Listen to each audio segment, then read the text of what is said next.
What good is a body of law and a legal system, a tribunal system, if we cannot uphold the decisions of our tribunals and our courts based on the law that we use? Well, not much, really. It's not much good at all. And so you probably gather by the tone of the start of this video, we are off the record because it's getting increasingly blurred recently as to which channel I do this on. Because a lot of you asked me to separate the politics from my main channel, Black Belt Barrister. If you're not familiar with who I am, I'm the Black Belt Barrister on my other channel. A lot of you asked me to separate the politics and my personal views from that channel and just take them off completely. So I decided instead of just take them away completely, because some people do like to hear them, I'll move them here on Off the Record. So you're on my Off the Record channel. Please do subscribe for my brutally honest opinions on these things. I will give you my brutally honest opinion. Some people think that I'm restricted from doing that. I'm not restricted from doing that. I just decided not to do that for the most part on my Black Belt Barrister channel. But here, I absolutely have to do that. So here it is. My opening is really, it says it all. What good is a legal system when we cannot follow through on those decisions? Now, this story from the Telegraph here. Now, I caveat that I cannot 100% clarify and confirm this, but I do reasonably trust that a reputable news organization is going to have looked into it a bit further. I have read the tribunal that was behind it, etc., and I trust the reporting. So there's my caveat. I'm relying on the reporting to some degree here. But here's the story. Some grooming gang members cannot be deported because they've torn up their passports. Thus, they're exploiting a loophole of renouncing their citizenship, meaning that the UK cannot make them stateless.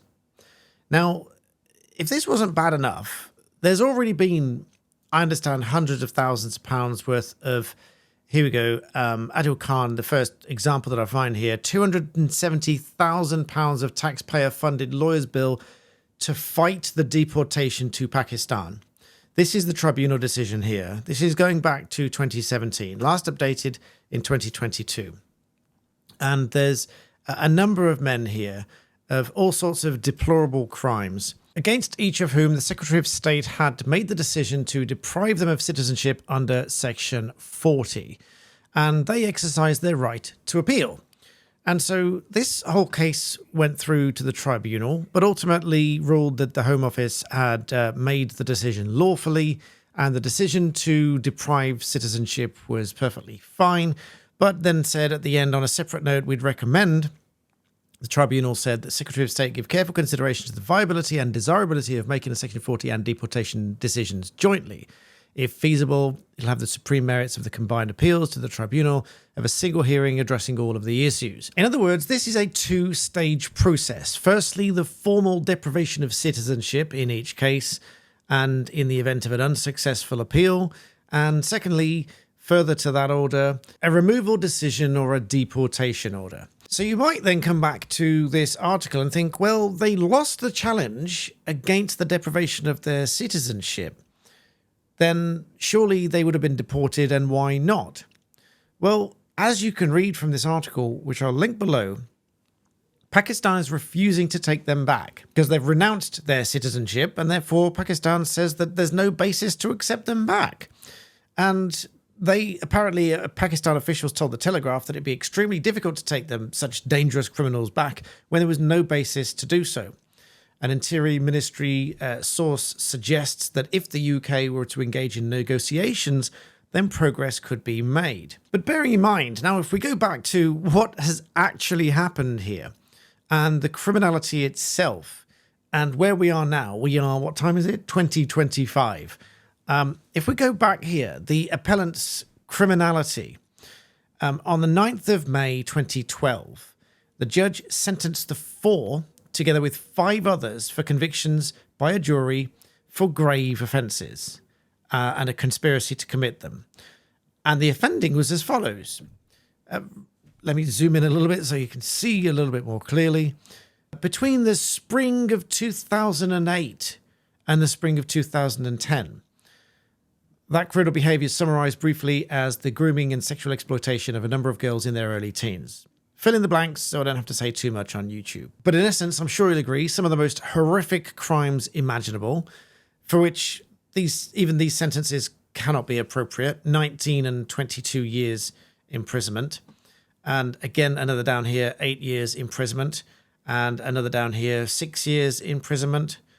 6 served concurrently with the other conviction. And again, down here, 9 years imprisonment, etc. So really awful crimes.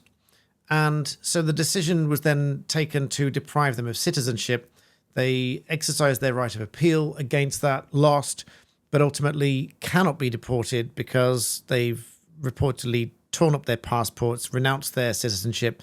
Pakistan is saying that it's extremely difficult to take such dangerous criminals back as there's no basis now to do so. But not to worry, because David Lammy's on the case. Apparently he's leading discussions with the Pakistanis on the issue, backed by the Home Office ministers who are said to be working very hard to secure the agreement on their deportation. Home Office spokespersons said that they'll do everything in their power to deport foreign criminals who commit heinous crimes in the UK. The UK and Pakistan are working in partnership on shared migration and return priorities. Both countries recognise and respect our common obligations to return those with no right to remain in our respective countries. Robert Jenrick, on the other hand, saying that the UK must not allow the 2 gang groomers to be used as bargaining chips by the Pakistani government, and urged Keir Starmer to take tougher action. He says Starmer needs to grow a backbone and suspend visas and aid if they don't cooperate. And so I ask again, what is the point of a legal system and a body of laws when they simply don't work? Because we get to a point where they actually, in reality, cannot do anything. And this proves my point that I've said again and again of system and reality. This can hopefully aid or at least aid understanding, if not aid people in what they do in day-to-day life. And this may be sort of, I don't want this to turn into, I promise I'm not lecturing, but this may turn into some sort of, life realization. What can we do about these things? Now, I have this little theory of system and reality, whereby everything I do in life, every business I run, every case I look at, there is always a degree of system and reality. Skip forward if you've heard me explain this before, but my theory is this. The system is how it's supposed to work. You get a body of laws, great. Not so great sometimes. I don't agree with all the laws, but that's not the point. But great in the sense that we have a body of laws. Then we have a system to enforce those laws. We have the police to go and collect evidence. We have the CPS to authorise prosecutions on behalf of the state. Then we have the judiciary to try the cases and control the evidence. The main point of the judges is to control the evidence and obviously case management and to oversee fair justice. One point that I will make a caveat here, one point that judges often get criticism for are the sentences. Now, they have to stick to the sentencing guidelines, otherwise that's a point of appeal. And then ultimately we've got our Attorney General who's been criticised recently for allowing, i.e. not intervening in what people think are unduly lenient sentences. I'll talk about those in another video. But either way, we've got our judges that oversee the cases. So we've got the law, we've got the police, we've got the CPS, we've got the courts and the judges. Great. Or so you think. That's the system. So the system says, if you do these things that are wrong, someone can report it to the police. The police go, that seems wrong. Let's collect some evidence. The police collect enough evidence and go, yeah, it looks like there is something to answer for here. They may then discuss it with the CPS. Lower level stuff, they decide themselves. Anything more serious, then they go to the CPS. The CPS lawyers look at it and think, yeah, actually there's something to answer for here. They decide then to prosecute. They get them to court, which even given the delays, it may take time to get to court. And many people feel that justice delayed is justice denied, because even if you do get the final result, then you still feel like you've lost. Take my case recently that I talked about on Black Belt Barrister just recently. I was sued for, in my view, total nonsense, which took well over a year to come to a conclusion. And that was with them deciding to discontinue the case halfway through. I'll link that video below. You can go and check that out. So the system is there, albeit there's delays, the system is there. But then there's the reality, and the reality kicks in. And the reality then sort of overlaps with the system a little bit. There's some loopholes, there's some difficulties, there's issues with, let's say it's evidence, there's issues with the evidence, there's issues with statements, there's issues with continuity, all sorts of other stuff. One of the biggest reasons for criminal cases to collapse is the chain of custody of evidence. So literally, as silly as this, we've seen cases over the years fall apart because the police officer booking evidence into a computer did it while the computer was logged in as somebody else. And that might seem relatively straightforward at the time. Police officer comes in, sits down at the computer, forgets to log off, log back on, just books the evidence in under their colleague's name because they think that should be fine. But cases have successfully been argued to say that they cannot definitively, conclusively, 100% confirm that that was the same thing because on paper it was booked in under someone else's ID. And they couldn't prove definitively that that was not the same bag of whatever it was. And thus there was a reasonable doubt, and thus it was a not guilty. So tiny little things can creep in, and the reality can be skewed from what the system should generate. So we have system and reality. And so take this case here. System says that, so if you are naturalized as a citizen here, which was the case here, and then you commit heinous crimes, you go to prison, then Home Office can say, well, we don't accept that. We want to deprive you of your citizenship. So they do that. They go through the whole process. That can take years, and there's appeals and hundreds of thousands of pounds of taxpayer-funded legal aid money and so on. Get through all that process, make the decision, upheld in a tribunal that the decision was lawful to deprive of citizenship. And then the next stage is deportation. And then trip over this loophole because they've either renounced their Pakistani citizenship or torn up their passports or whatever, and thus puts a spanner in the works and prevents this from working. System and reality. The reality is it doesn't work. And I've seen this countless times with different cases, different things. There can be just a slightly different point of view. Now, an interesting point of view is this, whereby if you get a case and the judge just doesn't agree with you, the judge thinks it's okay. One case I'll never forget. It was a decision on whether it was okay for the manufacturer to say the color may vary. Now, in this case, the description was pink, and that's the color they wanted. So objectively, it was described by way of sample, by way of imagery. They believed it was pink, and the actual thing that arrived was more a silver. So a definitively silver-ish color, without saying too much to give the case away, because there were lots of cases like it. But on one account, it was supposed to be pink. On another account, it turned up and it was silver. And the judge said it was okay because the manufacturer said that it could vary in color. Now, with great respect to the judge, I don't agree with that. I think that's just not acceptable. I think if it was supposed to be this color, it should have been that color. I mean, that to me is objectively reasonable. But I'm not the judge. I am not a judge. I think I am eligible now by number of years call, but I'm not a judge, and that's the judge's decision. Now, you cannot appeal a case because you disagree with the judge. You can only appeal if you believe there's an error in law, such as, let's say the judge said, you don't have the right to change your mind, or you don't have the right to return a product or whatever, when you do as a consumer. That would be wrong in law. So that would be appealable on the basis the judge got the law wrong. I mean, that's highly unlikely because it's a relatively simple law. But if that was the decision, you could appeal on the basis of getting the law wrong, but not just because the judge disagreed with you. And all of these things you have to prove. And then even then, you get through all of that process. Let's say you get, as I've done many cases with many of my clients, the system and reality.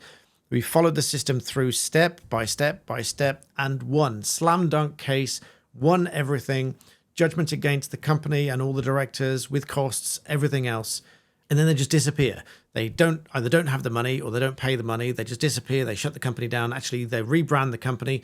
So when you physically turn up, when the bailiffs physically turned up, which they did in this case, again, system and reality, they followed the case all the way through per the system, per the book, followed the book to the letter.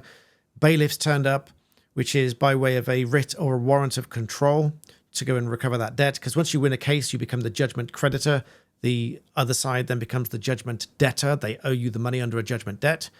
If it's over £5,000, personally, you can make them bankrupt. It's only $750 to wind up a company. So they followed all of that through and still couldn't get the money. And so followed the system to the letter and kind of still lost, even though they won. I mean, they won the judgment, they won everything, and then they followed all the recovery steps as well. And simply, this is not an unusual situation, by the way. This happens a lot. And ultimately, they feel like they lose because they just get nothing. A bit like the case against me in a roundabout way. I had to deal with this case for well over a year and get absolutely nothing out of it at the end. They had to pay costs, but they're not to me. They're to my lawyer because I instruct a lawyer to do that. So they went to my lawyer. I get zip out of it, absolutely nothing. Only just burnt a lot of time, a lot of aggravation. And as I say, it took well over a year. So you can still follow the system. You can win or they can give up or whatever, and you can still lose. So that's the reality. And so that's the sad reality we're in. And then no doubt people will then say, well, what can we do about this? There's not a lot you can do about it, really. You sort of have to still follow the system. You can't sort of start taking the law into your own hands. I've seen videos of builders going in and destroying the work that they've done in their property. And some of whom have sought professional advice from me on that. And whilst I caveat here that pertained to their particular circumstances, but ultimately is broadly the same thing, you can't do that. You can't go in and smash the work up because that would be criminal damage, because the work that they've done is subsumed into the property, and thus it's, the materials, etc., they don't belong to them anymore. They belong to the property owner, and you have to sue them for it. And if it's to a property, there's more likely you can get a charging order against the property or whatever. But even then, there's got to be equity in the property. You've got to still go through the system and jump through all the hoops, all that sort of stuff. And the only way eventually of getting your money back is going for an order for sale. But that can take many years. It's very stressful, very expensive. You need to have lawyers to do that. You need lawyers on hand to do that. You need to pay them all the way along, etc. So system and reality. So as I said at the outset of this video, I wasn't sure which channel I was going to do this on because I can explain the legal process here. But as I said, what good is a legal system with a body of laws and a system to enforce them when ultimately the result is, in my view, wrong?